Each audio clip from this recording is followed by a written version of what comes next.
So hello guys, welcome to study time. तो ये हमारी आज तीसरी वीडियो है हमारे चैप्टर 4 की। तो हमने यहाँ तक कर लिया था भिक्षुनी तक।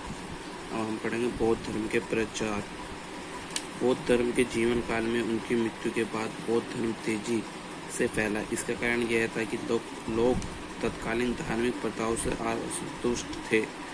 आपको पता है धार्मिक प्रथाएं क्या थी? जो जातियों में बांट रखा था हिंदू धर्म को, उनसे असंतुष्ट थे क्योंकि उनमें ऊंच नीच का फासला बढ़ता जा रहा था।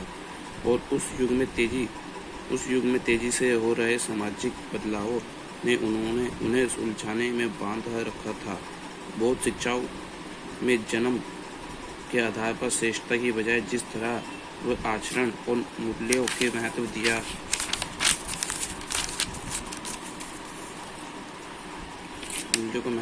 गया, उससे महिला और पुरुष इस धर्म की तरफ आकर्षित हुए।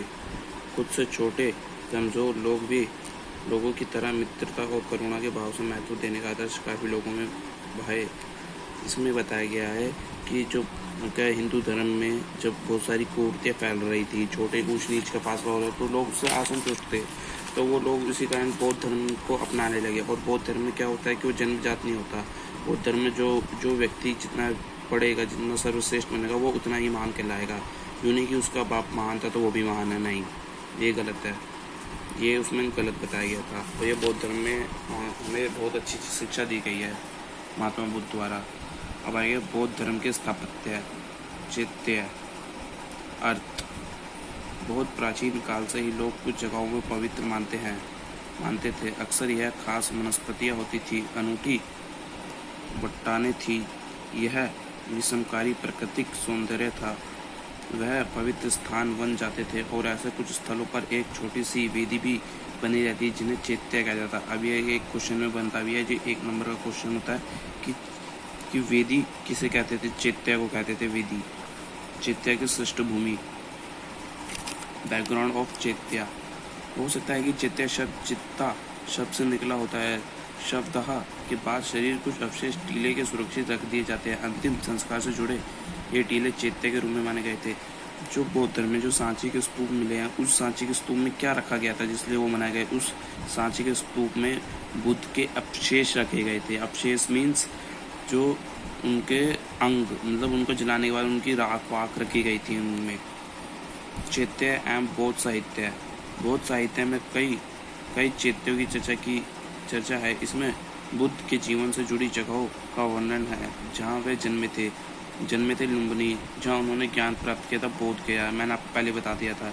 जहाँ उन्होंने प्रथम उपदेश दिया था, सारनाथ। जहाँ उन्होंने निबान मतलब निर्वाण प्राप्त हुआ था, मतलब मुक्ति मिली थी, वो था कुशीनगर।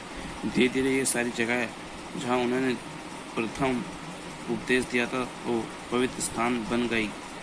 हमें यह मालूम है कि बुद्ध के समय में लगभग 2 वर्ष के बाद अशोक ने लुम्बिनी में अपनी यात्रा को याद में एक स्तंभ बनवाया था। अशोक ने अपनी यात्रा में एक स्तंभ भी बनवाया था। आवाज आती है स्तूपास। एक सेकेंड, सॉरी।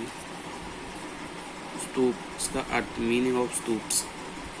ऐसे कई अन्य जगह थी जिन्हें पवित्र माना जाता है। इन जगहों पर बुद्ध के जुड़े अवशेषों जैसे उनकी अस्थियाँ, मैंने आपको बता दिया था, अस्थियाँ रखी गई थी और उनके द्वारा उपयुक्त सामान गाड़ दिए गए थे और इन टीलों को स्तूप कहते थे। परंपरा एवं कुछ प्रमुख स्तूप बनाने की परंपरा बुद्ध से पहले की रही होगी, लेकिन वह बौद्ध के धर्म से जोड़ दी गई।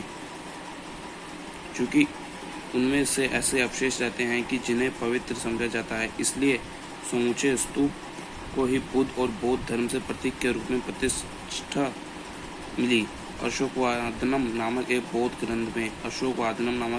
ग्रंथ के अनुसार अशोक ने बौद्ध के अवशेषों को हिस्से अन्य महत्वपूर्ण शहर में बांटकर उनके ऊपर स्तूप बनाने का आदेश दिया और ईसा पूर्व 2वीं सदी तक भरूच, सांची तथा सारनाथ जैसी जगहों पर स्तूप बनाए चुके थे। जो ये हमें इन सब के बारे में जानकारी मिलती है, इन सब की जानकारी हमें एक तो लिखित दस्तावेज से मिलती है, इमारतों से मिलती है, दंत कथा जो यहाँ के पीढ़ी दर बोली जाती है, जातक कथा जो बुद्ध के पुनर्जन्म से लिखी गई थी। ये बहुत सारी चीज़ें जिससे हमें इन सब के बारे में जानकारी मिलती है। स्तूप कैसे बनाए गए? स्तूपों को